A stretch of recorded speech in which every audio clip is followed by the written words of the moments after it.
All right, well, I want to thank everybody for the powerful stories that you've shared, and I think they remind us that when you look at that stack of paper, this stuff can seem dry, right? Not everybody gets emotionally fired up about a policy debate on the finer points of long-term care until we bring it back to our lives and the humanity of this and the experiences we have. This is about how we treat people we love.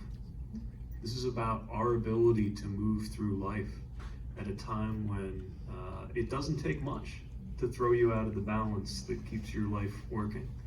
And if we, in the same way that I think an individual patient like the gentleman you were describing can muddle through in a situation that's really unacceptable from the outside looking in, but it comes on gradually and you get used to it until there's a crisis that shocks you into a change.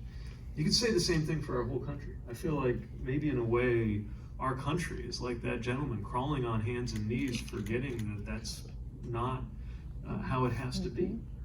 And now's our chance to do something different. It is striking. I won't tell you how old I was in 1990 when that first was but you know, as a mayor, gosh, you get 4 years per term, and if I'd ever said, you know, we're going to do something about this, and then 25 years later, somebody would say, well, maybe we're going to get around to doing something about this. That comes back to your comment that Washington ought to be a little bit more like exactly than the reverse. Exactly, because in our communities we're working on this, but those who work these issues deserve to be part of a framework that creates a lot more support. And there are things we didn't even get a chance to get into, so I'd invite people to spend more time with the plan as we put it online and talk about it throughout the day. One thing we didn't get into as much in my remarks, but you raised so critically, is uncompensated care. And the fact that in addition to needing to do better for those who are in the workforce as caregivers, those who step out of the workforce to become caregivers.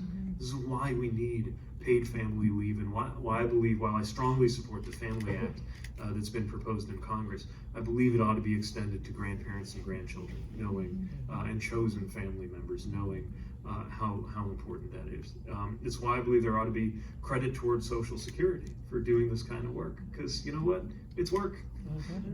And it just because the economy doesn't recognize it that way, doesn't mean we can't take a step toward that. But the bottom line here is that this is a question of how we support one another and, frankly, how we treat our future selves. Because all of us will find that we're eventually, I remember my dad's retirement party, he said something that I didn't understand at the time, but he said that one of the things he was realizing was how, because he was surrounded by everybody he'd ever worked with, and family and friends, and he said, I'd never realized how dependent I was, and I am the most dependent, he said. It was a strange thing for a proud, independent man to say. We are all dependent on one another, and our future selves are dependent on the choices we make right now.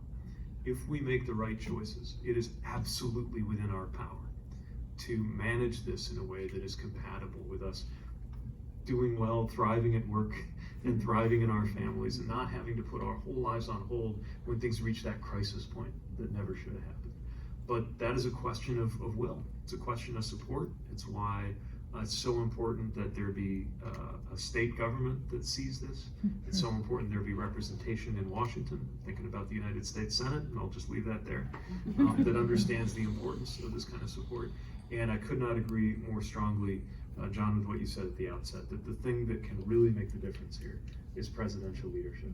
And my personal commitment as president will be to make sure that we finally move from talk to action so that we can have the dignity and security that everybody deserves in this country.